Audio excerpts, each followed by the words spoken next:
yang kita nak sambung pada hari ini cerita tentang Samurah bin Atiyah. Yang dia cerita, dia berkata seorang datang pada hari kiamat dengan kitab yang mengandungi kebaikan yang banyak, bagaikan sebesar gunung kebaikan yang dia ada.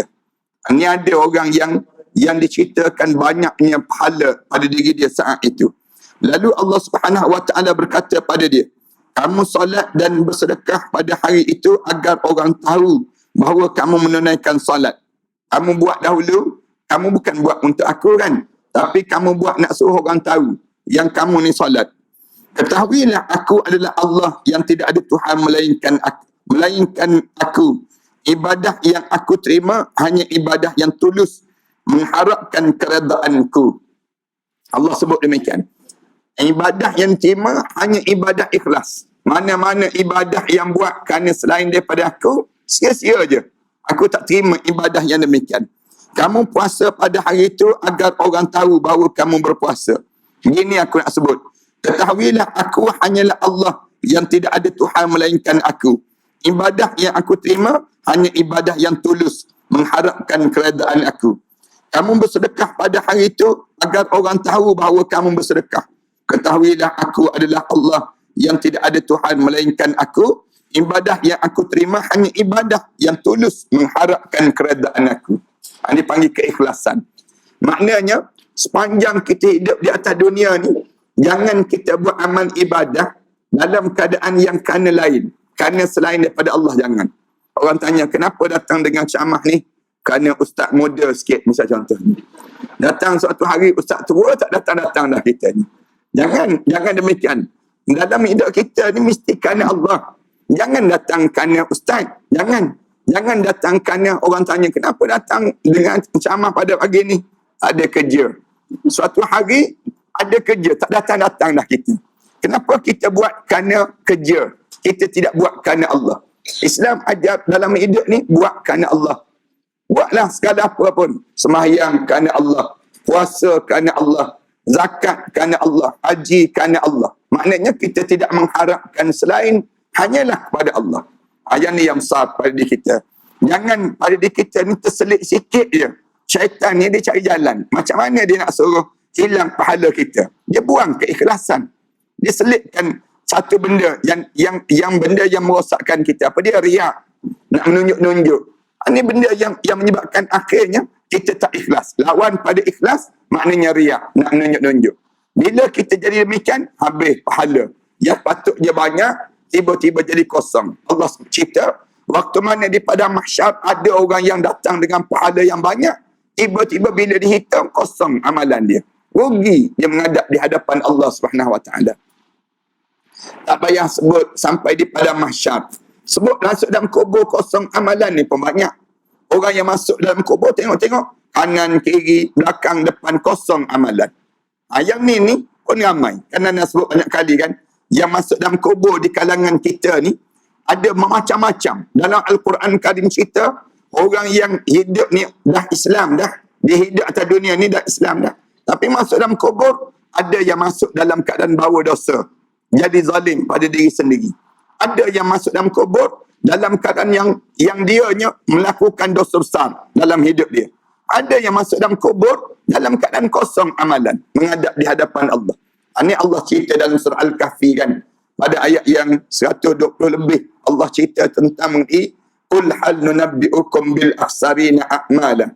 Kamu sebut pada orang yang masuk dalam kubur tu, yang kosong amalan dia menghadap depan Allah. Kenapa kosong? Anda sebut sebelum daripada ni. Sebab 3 benda je. Kita tak jaga.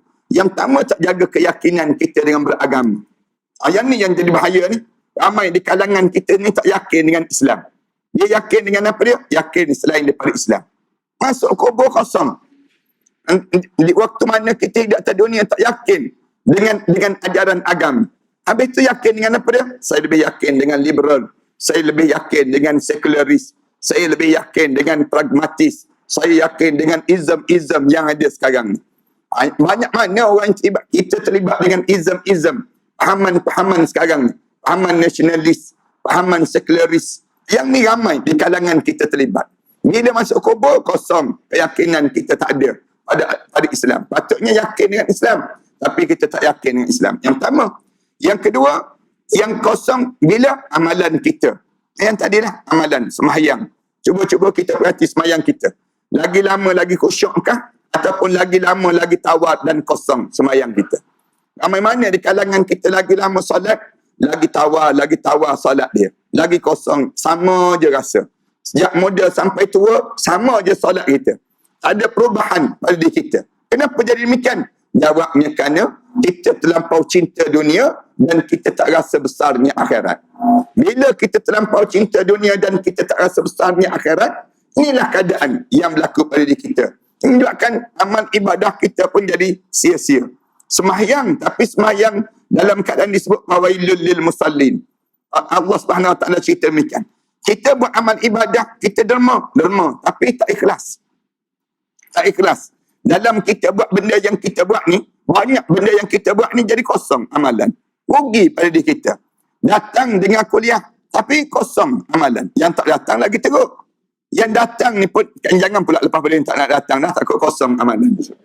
Ada orang kita datang, tapi kosong amalan. Kenapa jadi demikian? Kerana ada benda-benda yang lain yang menyebabkan menjadikan kosong amalan. Banyak benda. Kita bersedekah, tapi kosong amalan. Kenapa? Kita mengungkit. Kita ungkit pahala sedekah kita tadi. Harap saya menyesal bagi sedekah pada orang tu. Kalau saya tahu macam ni pun saya tak sedekah dahulu. Misal contohnya. Kita sebut demikian. Habis pahala yang patut kita dapat sebelum daripada ni. Ni kesan daripada mana? Kesan daripada kita ni tak jaga amalan. Dua. Yang ketiga, kita jadi kosong amalan kerana akhlak yang buruk. Akhlak ni, ramai di kalangan kita termasuk saya lah, tak pandai nak jaga akhlak. Kita ni tak pandai. Akhlak kat mana yang teruk? Mulut dipanggil. Mulut kita ni, ramai di kalangan kita lagi tua, lagi tak ada penapis tir cakapnya. Lagi tua, lagi kasar bahasanya. Lagi berusia kita ni, lagi keluar melatah-melatahnya, lagi suka mencarutnya, lagi suka menyinggung hati orangnya. Diri kita ni tak pandai nak jaga. Padahal, patutnya lagi tua kita ni, lagi kurang cakap tentang dunia. Lagi banyak cakap tentang akhirat. Tapi tak. Rupa-rupanya kerana kita hilang amalan tadi, punca apa dia? Punca akhlak kita ni buruk dalam hidup. Kita dengan jiran kan. Kita hubungan silaturahim. Lagi tua lagi payah kita nak ziarah. Nak ziarah menziarahi. Bukan kita nak ziarah orang lain pun, anak kita je. Anak menantu kita. Kita tak nak ziarah. Nak suruh mereka je ziarah kita.